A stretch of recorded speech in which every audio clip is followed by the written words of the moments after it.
bihi wa man tabi'ahum bi ihsan ila yaumil qiyamah. Kepada seluruh para santri, kepada seluruh para santriwati, kepada para penuntut ilmu dan para tamu pada teras kehidupan ilmu, yang semoga Allah senantiasa memberikan kepada kita kualitas di dalam umur, dan semoga kita senantiasa diberikan ujung kebaikan pada ujung usia kita. Karena tidak membahayakan apa yang kita lakukan di masa muda, selama kita mendapatkan kebaikan tobat pada usia tua kita. Karena sesungguhnya yang Allah lihat bukanlah pada awal usia kita, tetapi yang Allah lihat adalah pada ujung usia kita. Marilah kita menjadi orang yang senantiasa mentadaburi, merenungkan apa yang disampaikan oleh Rasulullah Shallallahu Alaihi Wasallam.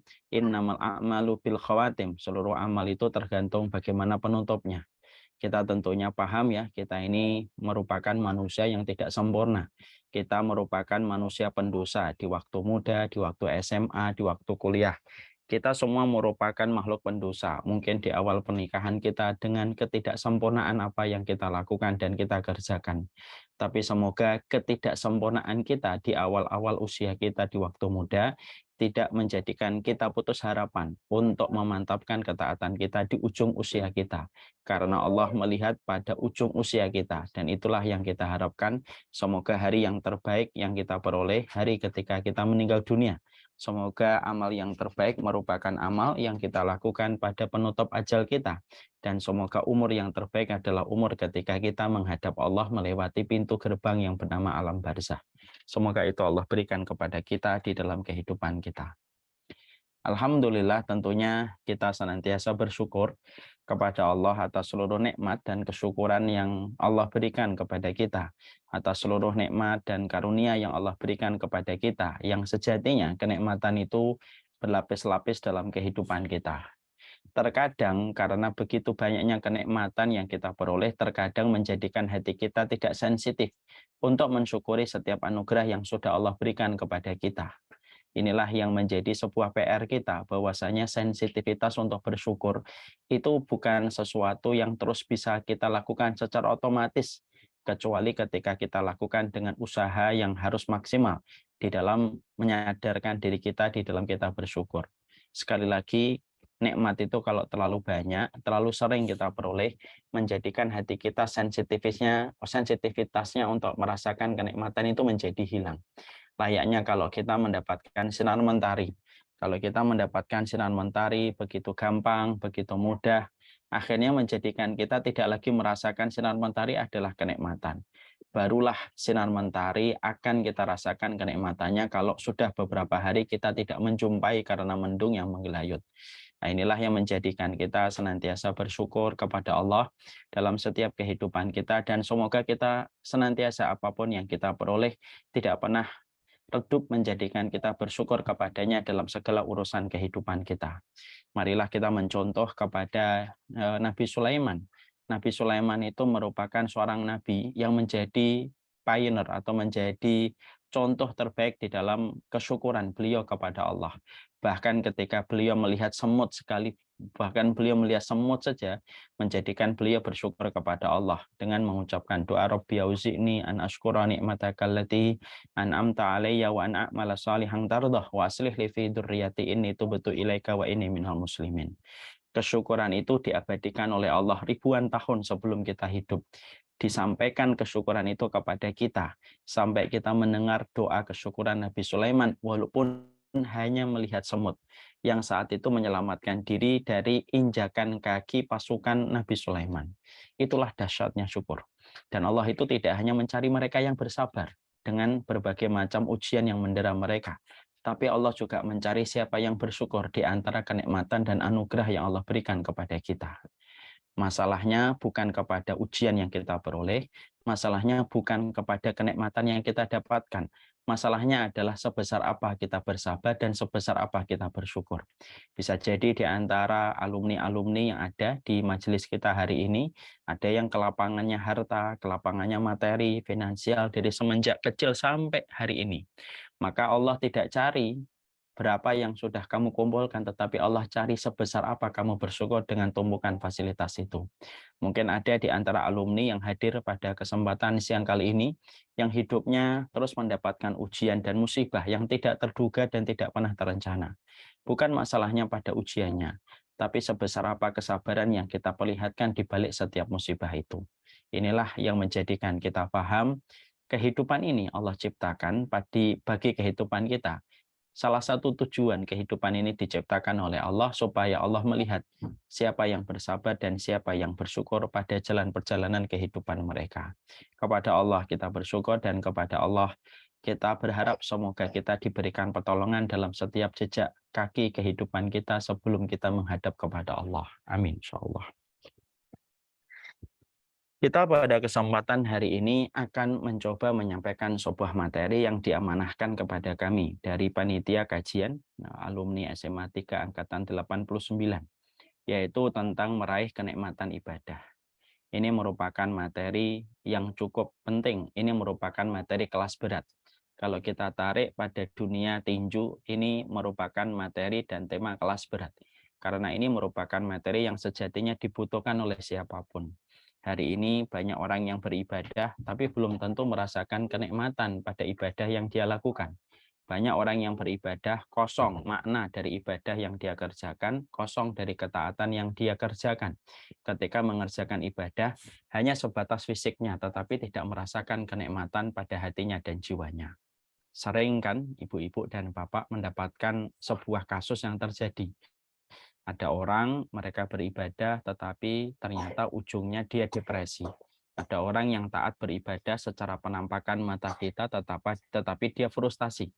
Bahkan ada 1-2 kasus mereka rajin ibadah tetapi ujungnya mereka mati bunuh diri. Dan tentunya ini menjadi sebuah pertanyaan besar bagi sebagian orang.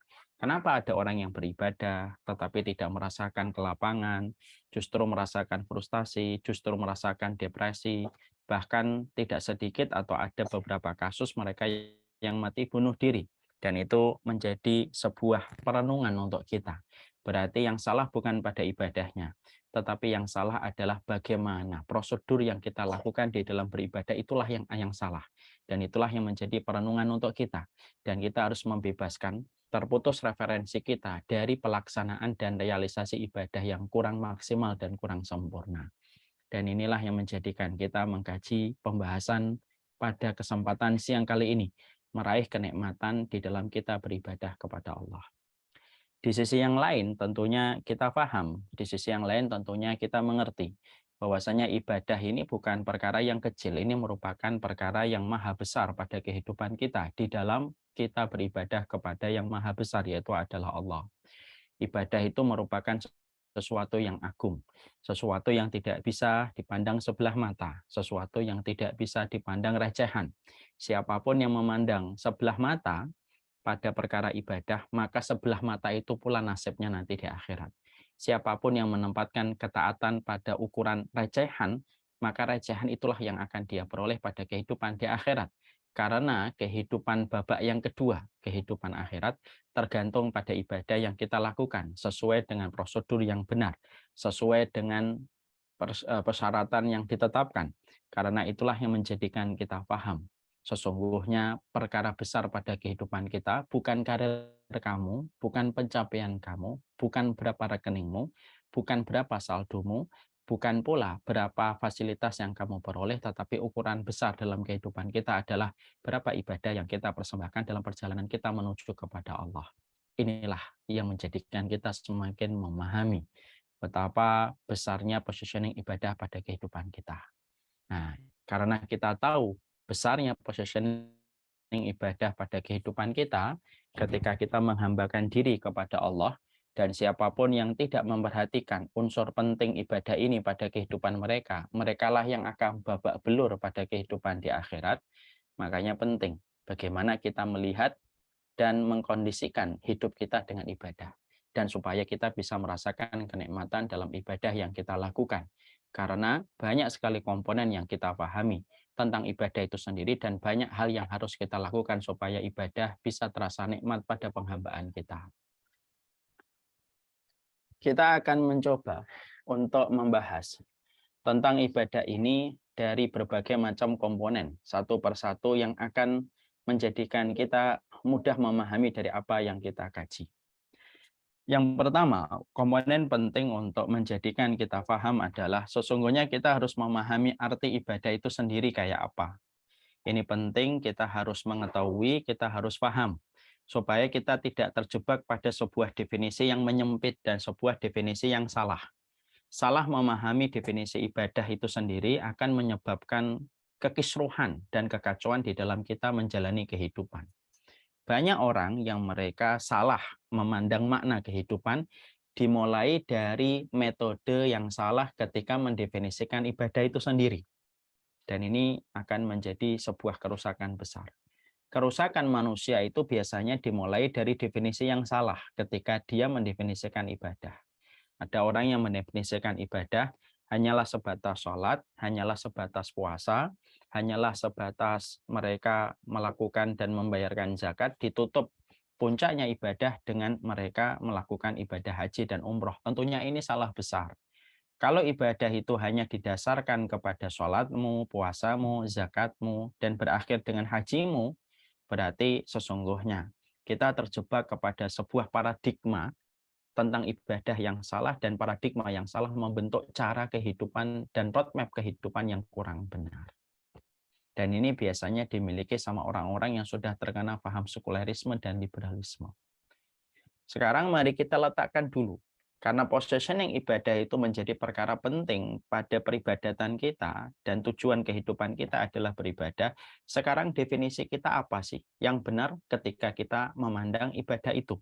Terlepas dari pandangan sekuler, terlepas dari pandangan liberal, yang mereka satu mendewa-dewakan finansial dan materi, yang satu mendewa-dewakan logika dan akal rasionalitas ketika mereka tidak segan untuk menentang Allah dan Rasul-Nya. Sekarang definisi yang benar itu apa?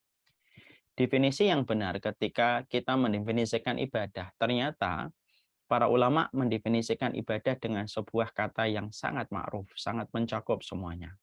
Ketika dikatakan bahwasanya ibadah itu adalah ismun jami'un lima yuhibbuhullahu wa yardahu minal aqwali wal af'ali adh-dhahirah wal batinah. Yang dinamakan ibadah itu adalah segala nama yang mencakup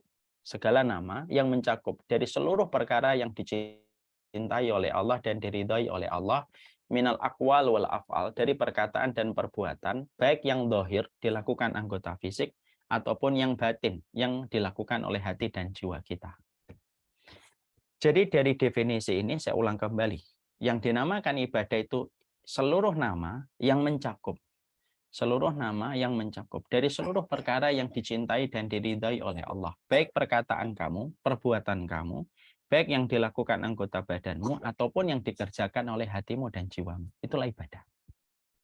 Jadi ketika kita mengembalikan definisi ibadah itu sendiri, maka ibadah itu bisa kemana-mana selama perbuatan itu dicintai dan diridhai oleh Allah.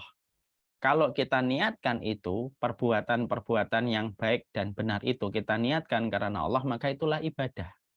Makanya ketika seseorang berada di kantornya, itu pun ibadah. Makanya ketika seseorang berada di dalam rumahnya, di kamar-kamar kecil dan bilik-bilik kecil romantis dia bersama istrinya, bercanda, saling menggelitik, bahkan saling melemparkan tebak-tebakan konyol, itu pun juga merupakan bagian dari ibadah. Karena ibadah itu tidak bisa disempitkan dengan penyebutan satu dan dua nama dari ibadah-ibadah mahdhah, dan ibadah itu tidak sesempit ketika kita melihat hanya konteks di masjid, hanya konteks di mushola, atau hanya dalam konteks ketika kita di pondok pesantren, sebagaimana orang sekuler mendefinisikan tempat ibadah itu hanya di situ saja. Disitulah kita akhirnya paham, supaya kita betul-betul luas memandang kata ibadah itu sendiri. Sehingga ketika kita mendefinisikan ibadah bahwasanya dia mencakup dari seluruh perkara apapun yang ada dalam kehidupan kita, maka setiap apapun itu diatur oleh Allah bagaimana kita beribadah kepadanya. Ketika kita di kamar mandi, ada ibadahnya. Apa ibadahnya di kamar mandi? Jangan lama-lama, jangan melamun. Ketika kita punya rambut, ada ibadahnya rambut itu. Oh, apa itu rambut? Kalau kamu perempuan, sudah melewati masa balik, ditutup rambutnya karena itu aurat. Kalau anakmu baru lahir, dipotong rambutnya, ditimbang, ditukar dengan emas, dan disedekahkan. Kalau kamu sudah beruban, maka boleh disemir, tetapi hindarilah warna hitam. Kalau kamu sedang umroh, sedang haji, tahalul, potonglah rambutmu ketika sudah selesai dari manasik umrohmu. Ketika kita dalam kondisi memakai rambut, tidak boleh menyambungkan rambut kita dan tidak boleh menyambungkan rambut orang lain. Itu rambut. Artinya seluruh perkara yang kita lakukan pada kehidupan kita, maka pada dasarnya itu adalah ibadah kita kepada Allah. Sehingga tidak ada satupun part pada kehidupan kita, kecuali di tempat itu ada ibadah kita kepada Allah. Dari perkara yang dicintai oleh Allah dan diridhai oleh Allah. Baik perkataan dan perbuatan, baik yang dilakukan anggota badan ataupun di dalam hatinya. Makanya kita jumpai kan, ada penduduk surga disebabkan dia memotong dahan ketika dia melewati jalan, lalu ada dahan menggelantung dan mengganggu orang yang lalu lalang di jalan itu. Maka dia ambil kapaknya, dia ambil goloknya, maka dia patahkan dahan itu ditarik sama dia, lalu dibuang di tempat yang jauh supaya tidak mengganggu orang yang jalan, maka itu pun ibadah, dan ibadah itu dibeli sama Allah. Ibadah itu dibeli sama Allah sampai akhirnya orang itu mendapatkan surga. Karena apa yang dilakukan di tengah jalan itu diterima oleh Allah. Coba kalau kita definisikan ibadah itu hanya di masjid, maka itu bukan ibadah. Ada seorang wanita yang memberikan minuman kepada seekor anjing ketika seekor anjing dalam kondisi kehausan. Lalu dia turun ke sumur tua dengan susah payah dan tidak ada perkara yang mendorong dia untuk mengambilkan minum kepada anjing itu, kecuali dia mengingat Allah. Karena dia tahu merahmati penduduk bumi itu akan dirahmati oleh penduduk langit. Walaupun dia seorang wanita yang banyak dosa. Maka apa yang dia berikan kepada anjing itu diterima sama Allah. Ketika diterima sama Allah, maka Allah memberikan kepadanya jalan supaya dia bertobat dan tobatnya diterima sampai akhirnya mendapatkan surga. Mana tempat yang tidak ada ibadah? Tidak ada. Bahkan seorang wanita ketika di rumah di pagi hari mungkin berkecamuk emosinya ketika pagi hari dengan berbagai macam pekerjaan yang dia dapatkan, beban yang harus dia selesaikan di waktu pagi dengan seabrek-abrek PR di dalam rumah. Tapi ketika suaminya mau pergi, dia tersenyum. Lalu suaminya merasa ridho dengan senyuman istri ketika melepas dia sebelum pergi ke kantor, maka itu pun ibadah di balik senyuman seorang istri. Maka apapun yang kita lakukan, selama kembali apa yang kita lakukan, apa yang kita ucapkan, bermuara kepada Allah, maka itu ibadah. Makanya inilah yang bisa menjadikan kita memahami Allah memberikan kepada kita saldo yang begitu banyak, di mana apapun yang kita lakukan itu bisa menjadi saldo kita ketika akan berjumpa dengan Allah. Manakah yang lebih rahmat kepada hambanya kecuali Allah?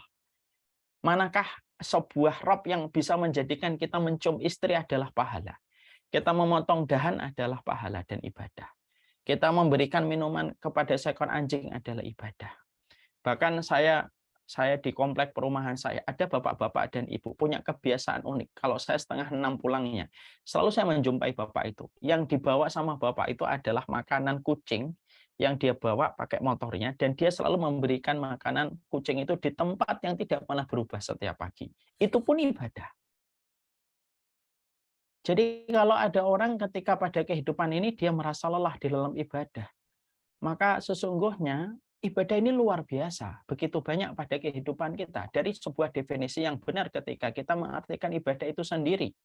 Makanya kalau ada seseorang ketika mereka disulitkan pada satu ibadah, bukan berarti bahwasanya dia sudah tamat karirnya di hadapan Allah. Kalau engkau ditutup satu pahala terhadap satu kebaikan ibadah yang tidak mampu kamu lakukan, maka Allah membuka pintu-pintu ibadah yang lain yang kamu harus sadari, pintu ibadah yang lain yang Allah mudahkan untuk dirimu. Kita harus ingat kepada sebuah kaidah yang disampaikan oleh Imam Ibnu Qayyim. Idza aghlaqallahu baban bihikmatihi fatahallahu babaini birahmatihi. Ada sebuah perkataan indah dari Imam Ibnu Qayyim. Kalau Allah menutup satu pintu dengan hikmahnya kepada dirimu, kamu tidak bisa melakukan kebaikan ini, karena kebaikan ini Allah tutup untuk dirimu, maka sifat rahmatnya Allah menjadikan Allah membuka dua pintu sebagai penggantinya. Ada orang yang mungkin dia tidak bisa untuk salat tahajud, tapi dia bisa bermujahadah dan bersungguh-sungguh untuk selalu membuat suaminya ridho kepada dirinya. dengan senyuman dia di waktu pagi. Ada orang yang terkadang tidak bisa sedekah, tapi ternyata Allah bukakan ibadah yang lainnya. Mungkin dia mudah untuk membantu orang ketika dia tidak memiliki harta untuk bersedekah, dia bersedekah dengan hartanya. Sebagaimana kisah yang pernah kita jumpai, ada tukang becak di Surabaya, dia selalu menjadikan setiap hari Jumat, siapapun yang naik becaknya itu gratis. Ketika dia merasa bahwasanya dia tidak punya uang untuk dia sisihkan bersedekah. Karena kebutuhan dia dengan pendapatan dia tidak seimbang. Tapi dia punya keinginan untuk membantu dan bersedekah. Tapi apalah lacur dan daya yang dia miliki, dia tidak bisa bersedekah karena keterbatasan uang yang dia peroleh ketika dia becak. Di balik semua alat transportasi sekarang yang sudah luar biasa menjamur di mana-mana. Maka yang dia lakukan adalah dia tidak pernah kehabisan ide untuk mendekat kepada Allah dengan ibadah. Ketika Allah menutup kepadanya pintu sedekah dengan harta, maka dia mencari apa ibadah lain yang bisa aku lakukan dan dia kerjakan. Akhirnya dia berazam, dia bertekad setiap hari Jumat, dia jadikan siapapun yang naik becaknya, maka dia gratiskan siapapun yang naik becaknya, dan dia tidak memungut biaya sebagai bentuk sedekah terbaik yang dia bisa lakukan dengan tetesan keringatnya. Itu ibadah. Jadi orang kalau sekuler itu berbahaya, sekuler itu. Kenapa sekuler itu berbahaya? Dia memangkas saldonya untuk berjumpa dalam pertemuan indah nanti di hadapan Allah. Orang sekuler, orang liberal itu berbahaya sebenarnya. Dan kerusakan yang ditimbulkan dan kerugian yang diperoleh sama orang sekuler itu lebih parah daripada apapun. Karena cara pandang sudah salah. Makanya kalau kita memahami betapa ibadah mencakup dalam seluruh perkara pada kehidupan kita dan tidak ada satupun part dalam kehidupan kita yang tidak diatur dan tidak bisa dijadikan ibadah. Semua bisa dijadikan ibadah. Kalau kita sudah mengetahui definisi ibadah itu sendiri, maka tidak ada lagi orang yang berkata, udahlah jangan dikit-dikit ngomong ibadah. Makanya kalau ada orang yang berkomentar sama antum, orang komentar sama saya, udahlah dikit-dikit jangan ngomong ibadah. Maka kita patut bertanya, di manakah kita tidak bisa di manakah tempat kita bisa untuk tidak beribadah sama Allah? Tidak ada tempat. Dalam bercandamu ada ibadah. Kamu harus bercanda yang tidak menyinggol agama. Ketika sama anakmu ada ibadah. Ketika naik motor ada ibadahmu. Dan semua itu menjadi sebuah manifestasi yang apabila kita lakukan menuju kepada Allah Subhanahu wa taala dan akan menjadi sebuah perkara besar yang tentunya ibadah itu merupakan modal rahmatnya Allah. Saya tutup poin yang pertama dengan kata-kata itu. Saya ulang kembali ya, ini penting. Ibadah itu merupakan modal untuk menjemput rahmatnya Allah. Itu modalnya adalah ibadah. Tentunya penutup atau closing statement pada poin yang pertama ini saya sampaikan. Kenapa Ustaz harus menyampaikan bahwasanya ibadah merupakan sebuah syarat untuk memperoleh rahmatnya Allah. Karena banyak orang yang salah mengambil kesimpulan pada sebuah hadis yang disampaikan oleh Rasulullah bahwasanya semua orang nanti memasuki surga itu bukan karena ibadahnya, tetapi karena rahmatnya Allah. Makanya ketika Rasulullah SAW mengatakan kullun nasi yadkhulul jannah bi rahmatih. Setiap orang itu nanti memasuki surga itu dengan rahmatnya. Wa iyyaka ya Rasulullah, apakah sampai engkau juga nanti memasuki surga karena rahmatnya Allah? Nabi pun mengatakan bala, betul. Lalu ada orang dengan riwayat ini, mereka berkomentar, ya sudahlah. Ibadah itu kan memang bukan menjadi penentu kita masuk surga. Yang menjadi penentu kita masuk surga itu dengan rahmat.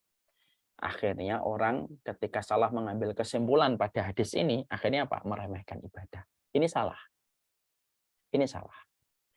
Maka disinilah kita akhirnya paham, disinilah kita tahu.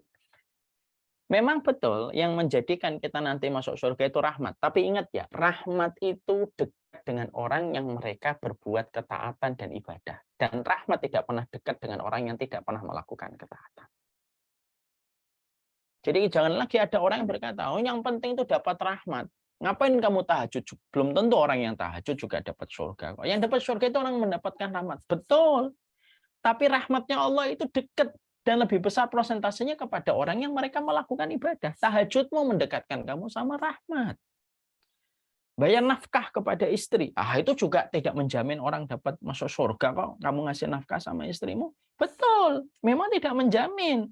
Tapi ketika kamu melaksanakan kewajiban kepada keluargamu dengan memberikan nafkah, itu yang akan mendekatkan kamu dan memperbesar persentase kamu untuk mendapatkan rahmatnya Allah. Karena apa?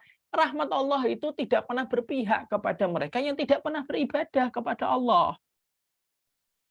Jadi syarat mendapatkan rahmat itu beribadah. Dan kita tidak tahu di antara ibadah yang kita lakukan dan kita kerjakan manakah yang akan mendapatkan rahmat. Makanya jangan pernah kita remehkan sebuah kebaikan apapun yang kita kerjakan karena kita tidak pernah tahu pada ibadah mana yang dipilih oleh Allah untuk memantaskan kita mendapatkan rahmat.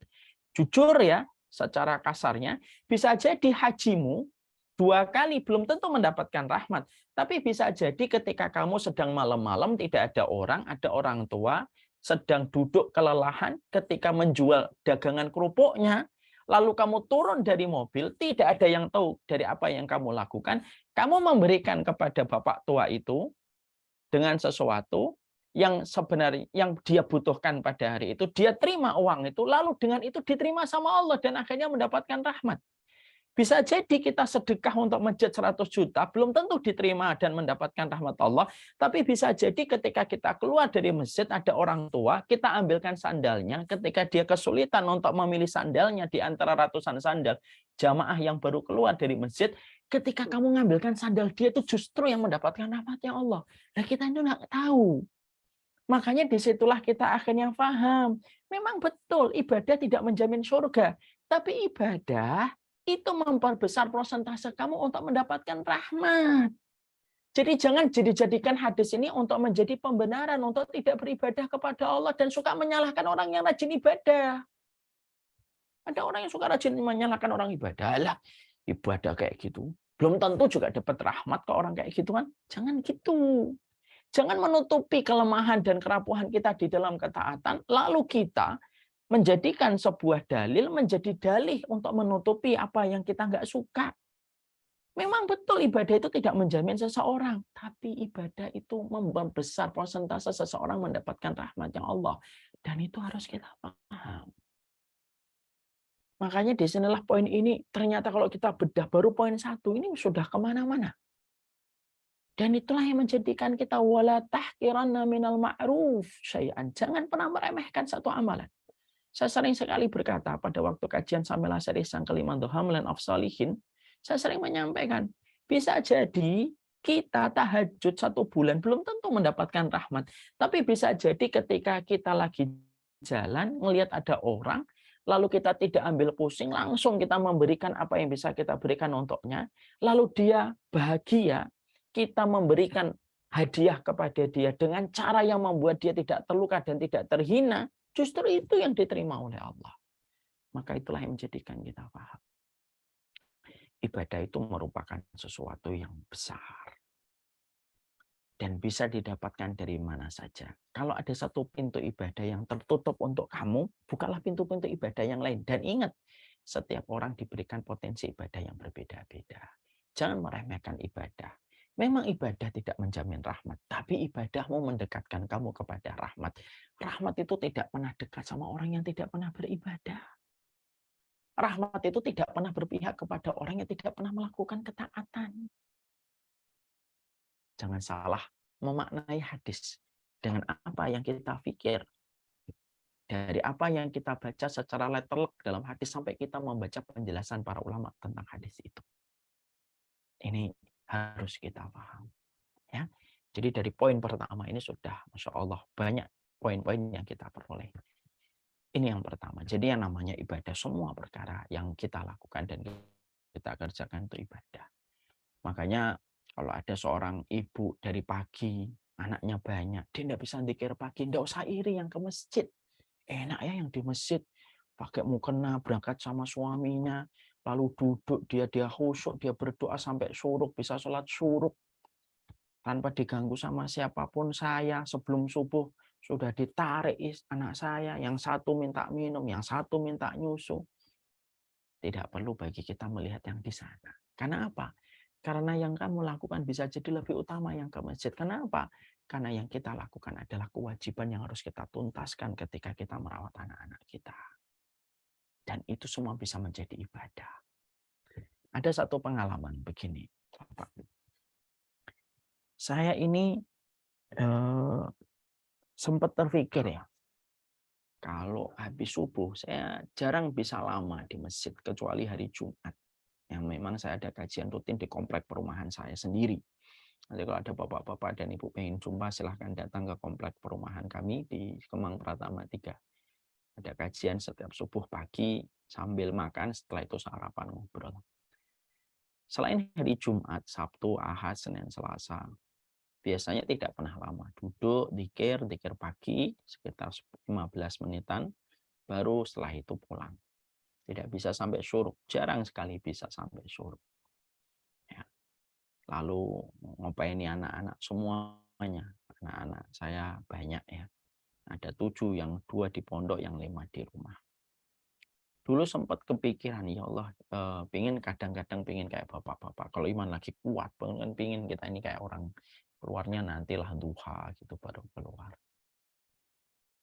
Ketika dengan apa yang saya harus lakukan di dalam rumah dari pagi, memanaskan air, kemudian karena anak-anak itu biasanya kalau pagi tidak mau pakai air dingin, panaskan, terus mandiin satu-satu, dengan berbagai macam drama yang terjadi di setiap pagi. Sampai anak-anak itu berangkat sekolah. Ya, istri saya. Ini di sini ada istri saya ikut ngaji di depan saya. Maka saya berpikir, ya Allah, pengen deh sekali-kali ke bapak-bapak gitu. Pengen satu waktu, saya tuh pengen ngobrol saat itu. Pengen ngobrol sama istri. Saya pengen deh kalau pagi sampai sore nggak boleh diganggu gitu. Pengen muncul egonya gitu. Pernah mau kayak gitu. Saya pengen sekali-kali syuruk itu biar di masjid. Baru keluar nanti kalau setelah syuruk. Baru pulang. Setelah syuruk pulang kan sudah jam 6 lebih. Dan tentunya mempersiapkan anak di atas jam 6 tentunya sangat-sangat mepet dan khawatir mereka telat satu persatu dari sekolahan. Masya Allah itu. Sampai akhirnya, qadarullah, tiba-tiba saya mendengar sebuah syekh dalam satu muhadarah di Instagram. Saya nge-follow kajian beliau. Beliau berkata, kalau kamu memang tidak bisa beribadah-ibadah sunnah secara makhdoh, dari sholat duhamu mungkin yang tidak bisa kamu lakukan, mungkin zikir pagimu tidak bisa kamu rutinkan. Minimal, kata beliau, setiap pagi ketika kamu bangun, kamu niatkan apapun yang kamu lakukan semenjak di pagi hari. Apapun drama dalam tanda kutip yang kamu temukan sama anak-anak, apapun yang kamu kerjakan di rumah, sudah niatkan itu ibadah. Kalau kamu sudah niatkan dari pagi itu sudah ibadah, maka semuanya itu jatuhnya ibadah. Walaupun kamu tidak tahajud, walaupun kamu mungkin tidak syuruk. Masya Allah ya, perkataan itu kayak saya berhasil mendapatkan emas gitu. Ya, walaupun saya tahu ini ilmunya udah lama gitu ketika dulu belajar di Fakultas Syariah, tapi ketika mendapatkan itu ada yang mengingatkan kembali itu rasanya beda. Oh iya ya, ternyata kuncinya di situ. Jadi disitulah akhirnya kita juga paham. Tertutupnya satu kesempatan kita untuk beribadah itu bukan berarti dunia kiamat untuk kita sebagai orang soleh. Enggak, masih ada ibadah lain. Dulu ada salah satu ikhwan curhat sama saya. Ketika dia rumahnya beberapa waktu sebelum Ramadan pernah hampir kemasukan maling, naik ke atapnya, naik ke dindingnya, jadi rumahnya dibatasin dinding. Lalu menyebabkan istrinya trauma di dalam rumah. Dan akhirnya untuk beberapa saat suaminya tidak bisa pergi kemana-mana.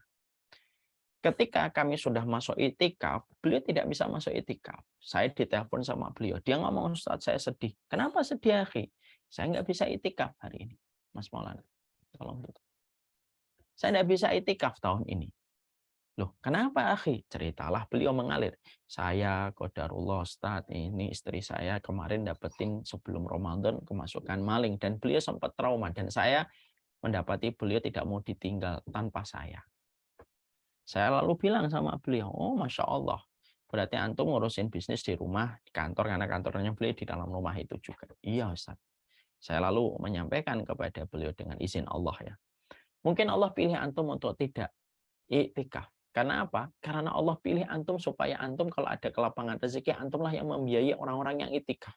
Karena kan banyak masjid yang menyediakan itikaf tapi berbayar. Karena tidak bisa menyediakan buka dan sahur kalau jumlahnya sampai ratusan. Mungkin Allah pilih antum supaya antum bisa membiayai orang yang itikaf. Karena itu juga ibadah yang sama, bahkan lebih besar pahala antum. Karena orang yang mempersiapkan itikaf mendapatkan pahala itikaf. Bahkan lebih. Kalau yang dia biayai bukan cuma satu, tapi 2, 3, 4. Masya Allah ya. Langsung beliau saat itu ngontak satu masjid dan tanya, berapa jumlah itikaf muktakifnya? Saya biayai jumlah mereka selama itikaf selama 1 bulan. Ditransfer sama beliau. Selesai. Disitulah kita akhirnya menjumpai dan kita dapetin itulah ibadah. Jadi ibadah itu luas sekali pada kehidupan kita. Janganlah pemikiran-pemikiran sekulerisme, liberalisme menjadikan kita akhirnya mentok dan akhirnya kita menjadi orang yang betul-betul tidak mengerti roadmap yang kita harus lakukan pada ibadah kita kepada Allah hanya disebabkan karena definisi yang salah. Sekali lagi ya, artinya ibadah itu apa? Ismun jami'un lima yuhibbuhullahu wa yardah minal aqwal wal af'al adh-dhahirah wal batinah. Seluruh nama yang mencakup dari seluruh perkataan dan perbuatan yang diridhai oleh Allah, dicintai oleh Allah, dari yang zahir dan batin, maka itu adalah ibadah. Pegang ini. Supaya kita tahu dimanapun kita itu beribadah. Megang anak, ngelus, itu ibadah. Ya, semua yang kita lakukan bisa menjadi sebuah manifestasi ibadah kita kepada Allah. Ini poin satu yang penting. Poin yang kedua yang kita pahami tentang ibadah itu sendiri adalah kalau kita merenungkan tentang salah satu ayat Allah Subhanahu wa taala di dalam surat As-Saff, ya. Di dalam surat As-Saff Allah itu menyampaikan kepada kita, ya ayyuhalladzina amanu hal adullukum ala tijaratin tunjikum min adabin alim, ya. Di dalam surat As-Saff ayat yang ke-10. Ada sebuah ayat yang patut kita harus tadabburin, kita harus merenungkan, ya. Banyak orang hari ini membaca Al-Qur'an tetapi mereka kurang mentadabburi dari apa yang mereka baca. Padahal Al-Qur'an itu samudra, di atas samudra yang tidak bertepi, yang di dalamnya ada sebuah hikmah dan pelajaran, bukan hanya sekedar hukum. Bukan hanya sekedar hukum. Orang kan memahami kalau baca Al-Quran, objeknya hukum. Salah. Kalau kata orang Jakarta, salah bro. Quran itu bukan hanya hukum. Memang di dalamnya hukum. Tapi sebelum kamu melangkah kepada hukum, kamu harus mentadaburi hikmahnya. Karena hikmah kalau kamu ketahui memudahkan kamu menjalankan hukum. Ini penting ya, makanya kalau proses kita didik anak, kalau proses saya, ini tidak lepas dari kritikan pro dan kontra. Kalau saya didik anak, yang pertama akhlak.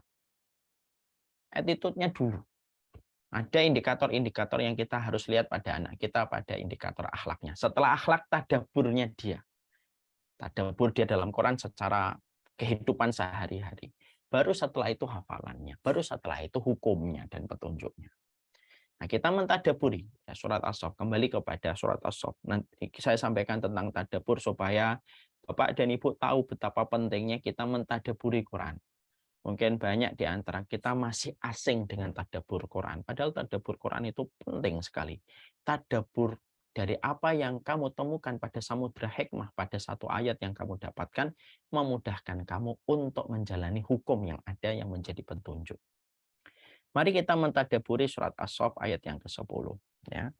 Allah menyampaikan kepada kita di dalam ayat ini, wahai orang yang beriman, maukah kamu aku tunjukkan sebuah perdagangan yang menyelamatkan kamu dari sebuah adab yang pedih? Ya. Di situ Allah menyampaikan di dalam 2 ayat tu'minuna billah. Allah menyebutkan ayat setelah itu.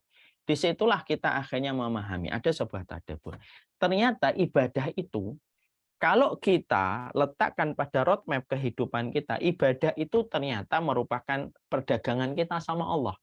Makanya Allah itu menyebut kata ibadah dengan kata tijarah. Ya, karena kan nanti akan ujungnya, poin-poin ini nanti akan mengarah pada kenikmatan ibadah yang sama-sama sedang kita bangun. Jadi sesungguhnya Allah itu mendudukkan kata ibadah itu dengan kata tijarah. Tijarah itu apa? Bisnis. It's your business. Yaitu tijaratukum, tijaratuka kalau bahasa Arabnya. Tilka tijaratuka atau this is your business. Inilah bisnis. Jadi Allah itu mendudukkan supaya kita paham sesungguhnya ibadah yang kita lakukan kepada Allah itu bukan hanya sekedar ibadah. Makna filosofnya ibadah yang kita lakukan itu dikatakan oleh Allah dengan bahasa yang sangat lembut supaya kita itu paham bahwasanya ibadah itu adalah bisnisnya kamu dan perdagangannya kamu dengan Allah. Kamu sebagai pedagangnya, ibadah sebagai barang dagangannya, Allah sebagai pembelinya. Allah sebagai pembelinya, dan alat tukarnya itu adalah surga seluas langit dan bumi. Saya ulang kembali ya skemanya. Saya dan Bapak, Bapak dan saya, Ibu dan saya, ini pedagangnya. Kita ini pedagangnya. Maka barang dagangan kita adalah amal soleh yang kita lakukan, ibadah yang kita kerjakan. Yang membelinya Allah. Makanya Allah mengatakan innallaha ashtara. Allah sering menyebut kata ibadah itu Allah membeli, ishtara. Kalau tidak tijarah, ishtara. Kalau tidak ishtara, tijarah. Apa bedanya? Tijarah dagangan, ishtara itu membeli, pembelian, penjualan dan pembelian itu makna dari sebuah perdagangan. Jadi Allah menyampaikan bahwasanya kamu pedagangnya, barang dagangan kamu adalah ibadah kamu, maka Allah itu pembelinya, dan alat tukarnya itu adalah surga seluas langit dan bumi. Maka sesungguhnya ketika kita di dalam kehidupan kita, di dalam kita beribadah bukan merasa sok suci, bukan pula untuk memperoleh popularitas kita di depan manusia, enggak. Ini tentang pure bagaimana ibadah kita, dagangan kita kepada Allah, di mana kita mengharapkan di balik dagangan ini adalah mendapatkan rahmatnya Allah untuk memperoleh surga yang Allah janjikan. Dan kita harus paham, walaupun Allah mensifati seluruh ketaatan kita, seluruh ibadah kita, Allah mensifati seluruh ketaatan dan ibadah kita ini dengan kata perdagangan, tapi yang unik, yang dibandingkan perbedaan antara perdagangannya manusia dan perdagangan khalik itu apa? Kalau perdagangan, kita yang harus mengambil modal dari apa yang kita kerjakan dan kita putar. Tapi kalau perdagangan kita dengan Allah, Allah yang modalin, Allah yang kasih. Allah yang kasih apapun yang kita butuhkan itu, Allah yang sediakan. Lalu ketika kita kembalikan semua yang Allah berikan dalam fasilitas kita untuk beribadah, lalu kita kembalikan kepada Allah, maka balasan yang Allah berikan itulah yang lebih luas daripada apa yang Allah lihat dari apa yang kita kerjakan. Makanya Bapak dan Ibu harus paham, Allah itu syakur. Allah itu asyakur. Allah itu maha mensyukuri. Apa sih konsekuensinya, Ustadz? Allah itu maha mensyukuri. Allah itu maha mensyukuri itu artinya setiap ketaatan kamu, setiap ibadah kamu yang kamu lakukan untuk Allah, Allah bersyukur atas ibadah yang kamu lakukan itu, dan cara Allah mensyukuri setiap kebaikan yang dilakukan manusia, Allah memberikan pahala yang jauh lebih besar dari apa yang dilakukan hamba itu. Itu sifat kita yang kita harus pahami. Yang kedua, supaya kita tidak menganggap beban. Bukan karena Allah butuh ibadah. Enggak, Allah tidak butuh ibadah. Bukankah Allah sudah menyampaikan di dalam satu riwayat yang sahih, lau annal insa wal jinna istama'atil insu wal jinnu. Kalau seluruh manusia, lau anna awwalakum wa akhirakum wa insakum wa jinnakum. Ya. Kalaulah setiap manusia dan jin dari awal sampai akhir semuanya sepakat untuk beribadah kepada Allah Subhanahu wa taala, semuanya taat kepada Allah, mazada fi mulki syai'an, kata Allah. Itu pun tidak menambah kerajaanmu walaupun cuma secuil. Jadi kalau semua dari Amerika, Rusia, Malaysia sampai ujungnya manusia, seluruh manusia dari awal sampai akhir, jin dan manusianya sepakat, tidak ada yang berbuat dosa. Kata Allah, mazada fi mulki syai'an. Tidak nambah sedikit pun dari apa yang dilakukan seluruh manusia secara kolektif itu kepada kerajaan. Ini kata Allah.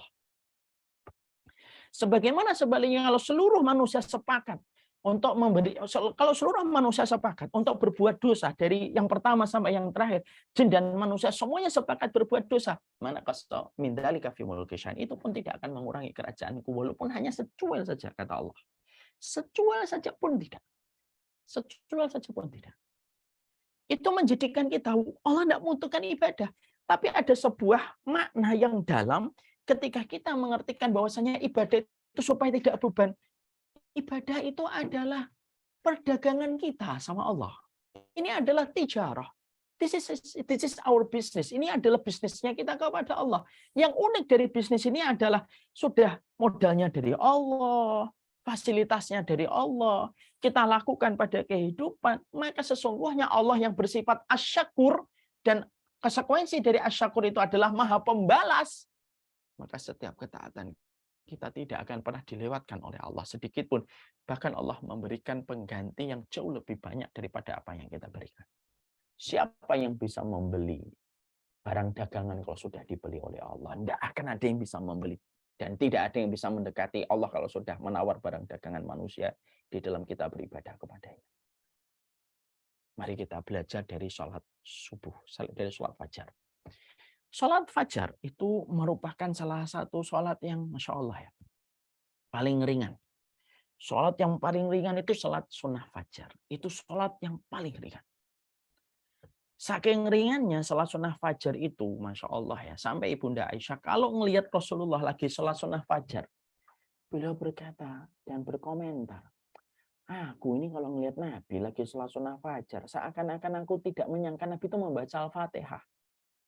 Saking begitu ringannya Nabi melakukan sholat sunnah fajar.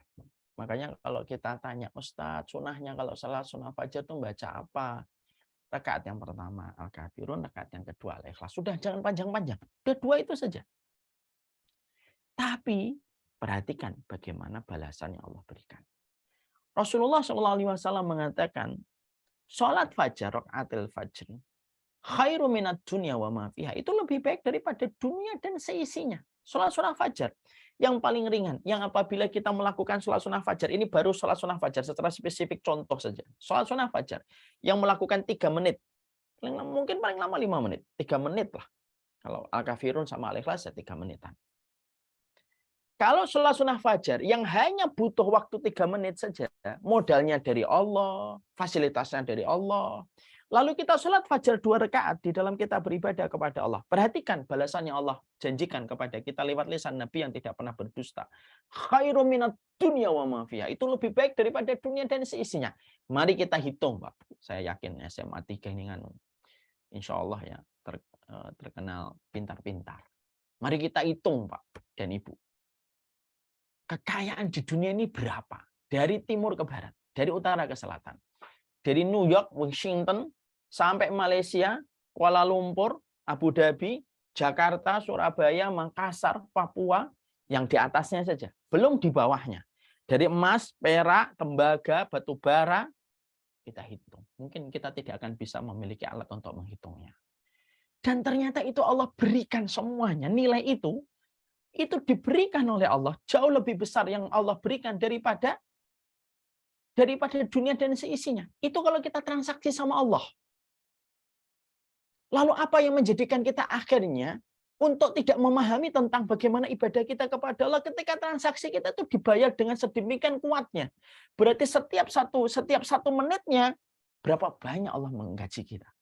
Jadi kalau ibu tadi pagi, bapak tadi pagi sholat sunnah fajar, itu 1 menitnya digaji oleh Allah. Jutaan triliun yang Allah berikan kepada kita. Mana ada manusia yang bisa ngaji kita 1 menitnya itu jutaan triliun? Nggak ada. Mustahil kalau boleh saya katakan bisa menggaji kita ribuan triliun dalam 1 menit. Kita sekaya-kayanya kita. Contohnya kayak misalkan Cristiano Ronaldo yang katanya setiap per season dia disewa dengan puluhan, mendekati sampai ratusan miliar. Dihitung per menitnya itu bisa 10 juta. Ada yang menghitungnya 15 juta. Itu sekelas Ronaldo yang paling topnya dalam dunia sepak bola. Bergandengan dengan Messi. 1 menitnya 10-15 juta. 1 menitnya. Coba Bapak dan Ibu merenungkan arti sholat sunnah fajar. Dagangan kita di waktu pagi tadi. Tadi pagi sebelum kita ke masjid, kita sholat 2 rakaat sebelum ke masjid 3 menit. 1 menitnya kalau Allah terima itu ribuan triliun.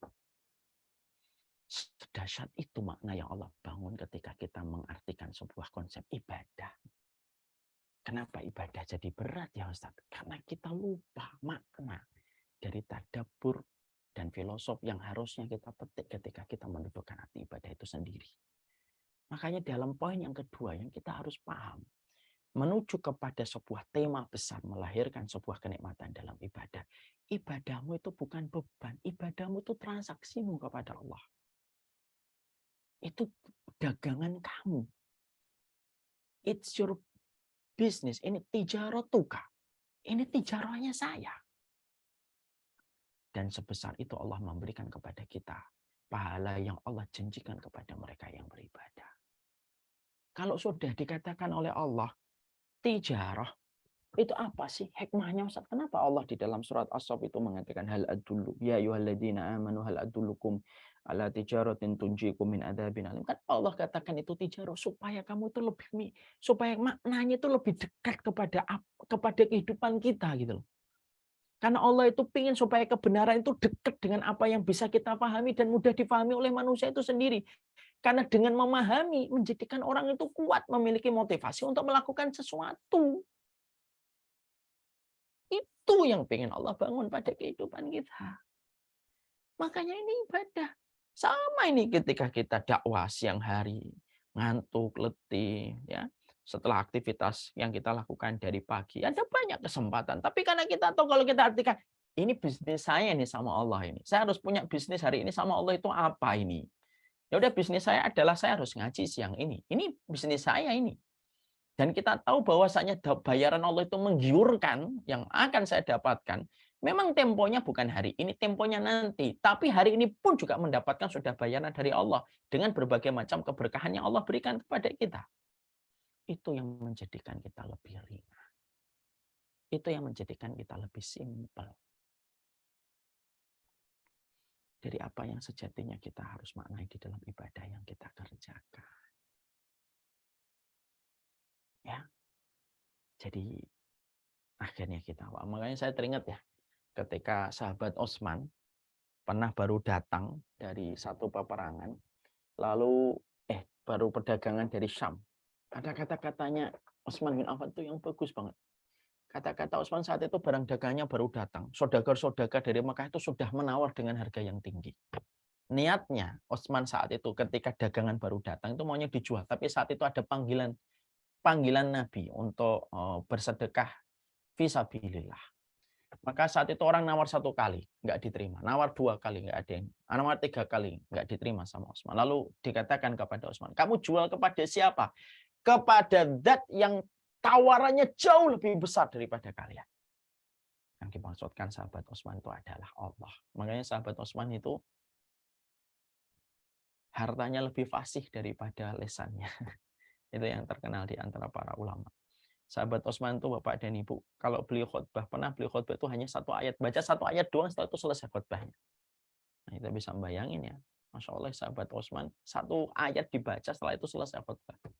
Kalau sekarang mungkin favorit itu khotib yang semacam itu, karena cepat selesai khutbah, cuma 1 ayat saja. Karena saking sedikitnya beliau bicara.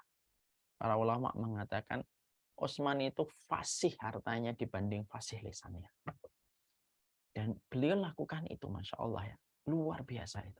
Di antara yang beliau sampaikan dalam dialog itu, karena saking pahamnya dia bahwasanya beribadah itu arahnya kemana. Beliau berkata, saya jual dagangan saya seluruhnya kepada zat yang tidak akan pernah ada yang mengalahkan tawaran dari zat itu, yaitu adalah Allah. Maka saudara-saudara itu langsung terdiam dan tidak lagi berkomentar. Disitulah kita paham. Yang kedua, penting untuk kita mengerti. Ibadah itu adalah perdagangan kita dengan Allah. Supaya kita merasa berat. Karena ini bisnisnya kita. Ini bisnisnya kita sama Allah. Maka itu yang kedua. Yang ketiga, apa? Yang keempat apa? Ternyata sudah 2:30. Tidak 1 jam dari waktu yang ditetapkan. Nah, mungkin baru 2 poin, tapi tidak apa-apa lah. Belajar itu bukan masalah menguasai semua materi. Belajar itu yang terpenting adalah setiap maklumat kita bisa tadaburi, kita maknai, dan melahirkan perubahan pada diri kita. Ini baru 2 poin. Mungkin satu waktu kalau kita ada waktu kita akan meneruskan poin yang keempat, poin yang ketiga, 4, 5. Di dalam membangun sebuah tema besar, meraih kenikmatan ibadah. Menjelaskan poin ini tidak bisa langsung tutup poin. Oh, melaksanakan ibadah. Oh, ikhlas karena Allah. Harus begini, tidak bisa begitu. Harus dibangun dari narasi yang utuh supaya akhirnya lahirlah sebuah makna pada apa yang kita inginkan pada kenikmatan ibadah yang kita kerjakan. Sallallahu ala nabiyina Muhammad walhamdulillahirabbil alamin. Ini yang dapat kami sampaikan dalam pertemuan ini. Saya serahkan kembali kepada Ibu yang menjadi di moderator acara kita pada kesempatan hari ini. Masya Allah. Alhamdulillah Ustadz, sangat bermanfaat ilmunya dan mengena. Semoga setelah ini kami yang hadir di sini bisa lebih bermotivasi dalam beribadah. Sehingga sholat, puasa, dan ibadah lainnya yang zohir maupun yang enggak, bukan cuma sebagai ritual penggugur kewajiban, tapi juga sebagai transaksi kita kepada Allah. Semoga poin 3-4-nya nanti menyusul ya Ustadz. Iya, karena memang yang sering menjadi sebuah PR bagi kita sebagai penuntut ilmu atau sebagai muslim adalah kita ini terkadang kurang menghadirkan makna pada apa yang kita pahami dari rute kebenaran. Jadi rute kebenaran itu bukan hanya normatif sebenarnya dari dalil doang, sehingga akhirnya melahirkan seperti beban yang berat. Saatnya kita meniru teladan kita dari kalangan para sahabat, para tabi'in. Ketika mereka senantiasa mendudukkan makna dulu sebelum mereka menjalani sesuatu. Nah, inilah yang penting untuk kita pahami, inilah yang penting untuk kita mengerti, Bu. Makna ini penting banget, makna itu penting. Jadi apapun yang kita harus lakukan itu harus ada makna yang kita harus mengerti. Saya kemarin ya di Samila itu support salah satu komunitas, Bu. Boleh saya cerita sedikit ya, Bu ya? Tafadhol Ustadz. Ya, jadi kita membersamai komunitas Safira. Itu ada sebuah acara yang diselenggarakan oleh komunitas ini yang disupport oleh Samila ini. Mereka mengadakan acara dengan judul Woman as a Daughter, Wife and Mother. Ada salah satu tema di dalam pembahasan itu tuh masalah menyusui, Bu. Bagaimana nikmatnya menyusui. Bu dokter yang luar biasa ini kemudian menyampaikan bahwasanya menyusui itu bukan masalah kewajiban. Menyusui itu haknya seorang ibu. Dengan menyusui, akhirnya tercipta sebuah jalinan cinta kasih yang begitu dalam. Dengan menyusui adanya bonding yang ditimbulkan. Adanya kesehatan prima yang dia peroleh di masa tua. Masya Allah, beliau sang dokter ini, kami memanggilnya, siapa Bu dokternya, Bu? Bu Dokter Puput, Bu Utami. Masya Allah, beliau cerita luar biasa tentang proses baru menyusui saja.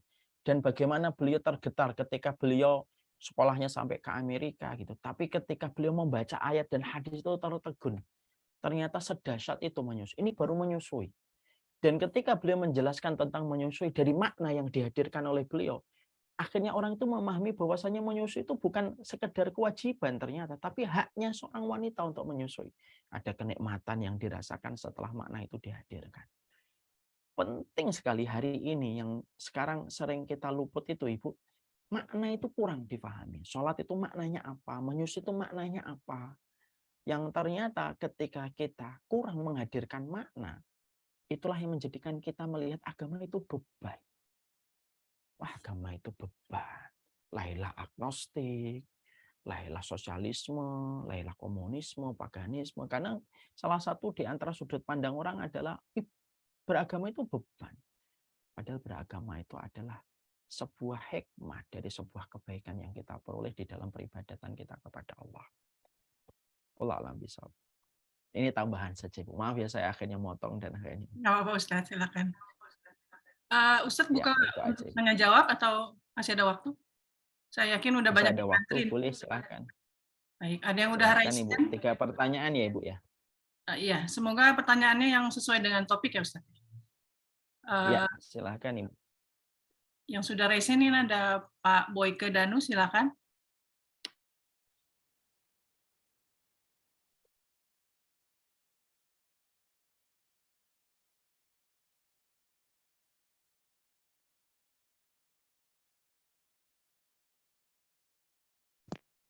Saya sudah. Assalamualaikum Ustaz. Waalaikumsalam Pak Boyke. Afwan Ustaz, terima kasih, syukron. Sebenarnya saya tidak resen itu Ustaz, tapi nggak apa-apa. Oh, gitu. Begini Ustaz, kadang-kadang iman kita kan naik turun ya Pak Ustaz ya. Bagaimana kita tetap fokus terhadap ibadah kita, sehingga kita tetap terus memaknai ibadah ini dari hati kita, sehingga kita dapat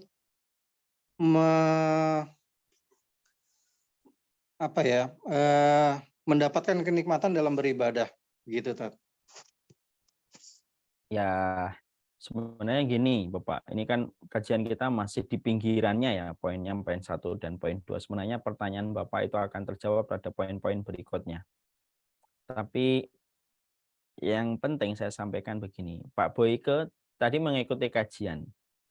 Apa yang dirasakan Pak Boyke setelah mengikuti kajian hari ini? Secara jujur, apa yang dirasakan oleh Pak Boyke? Selama ini dari yang penjelasan Pak Ustadz sekarang ini dengan ibadah yang saya lakukan sebelum-sebelumnya ini, saya merasa masih satu jalur, masih searah. Gitu. Tapi saya masih kadang-kadang tidak mendapatkan kenikmatan. Tapi banyak juga mendapatkan kenikmatan terhadap ibadah, terutama pada misalnya kalau sholat subuh di pagi hari itu, kemudian berpuasa seperti itu mendapatkan kenikmatan untuk ibadahnya. Tapi kalau kita tiba kepada sholat-sholat yang fardu, kadang-kadang kita hanya, apalagi kalau pada saat sibuk-sibuk ya Tat ya, masih jam-jam kerja gitu, itu kadang-kadang kita nggak merasakan kenikmatan beribadah itu, Tat. Atau misalnya kita pagi-pagi sudah niat bahwa kita bekerja itu ibadah lillahi ta'ala karena Allah gitu. Tapi kita tidak merasakan bahwa dengan adanya misalnya isu-isu atau masalah-masalah yang kita temukan di tempat kerja, itu terlupakan tuh Pak, kenikmatan beribadah itu. Yang tentunya yang kita soroti adalah kita ini kalau ngikutin satu majelis, pasti ada sesuatu yang kita rasakan. Ada sebuah semangat yang bertambah, ada sebuah koreksi yang kita lakukan.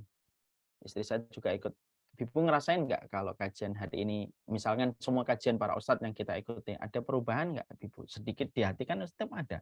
Kita mengkoreksi, oh ternyata kita tahu ini salah, oh ternyata ini yang harus kita lakukan.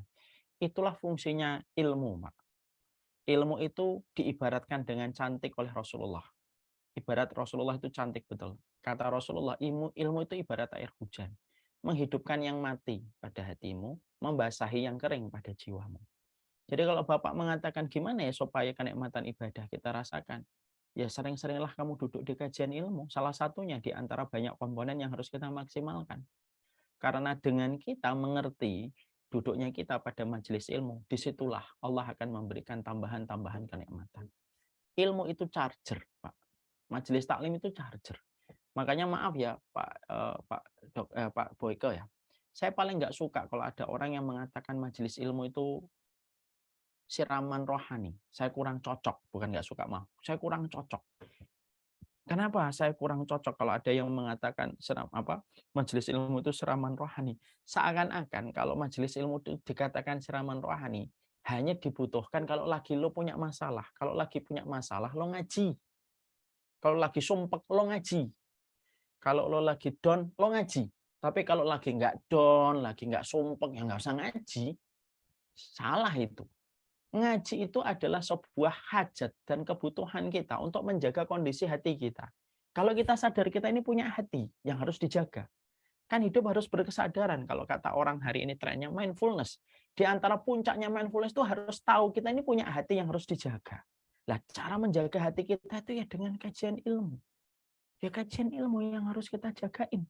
Kajian ilmu itu menjaga kita, Pak. Bukan hanya Bapak, sekelas saya yang sudah sering ngaji itu, yang sudah sering dakwah, itu pun juga butuh diisi, Pak. Makanya salah satu hal, Bapak kalau minta kajian khotbah Jumat ke saya, nggak pernah saya sanggupin. Saya nggak punya khotbah Jumat. Saya tuh selalu kalau diminta masjid-masjid Ustaz khotbah Jumat, enggak. Saya bilang enggak, saya nggak ngisi khotbah Jumat saya. Kenapa Ustaz?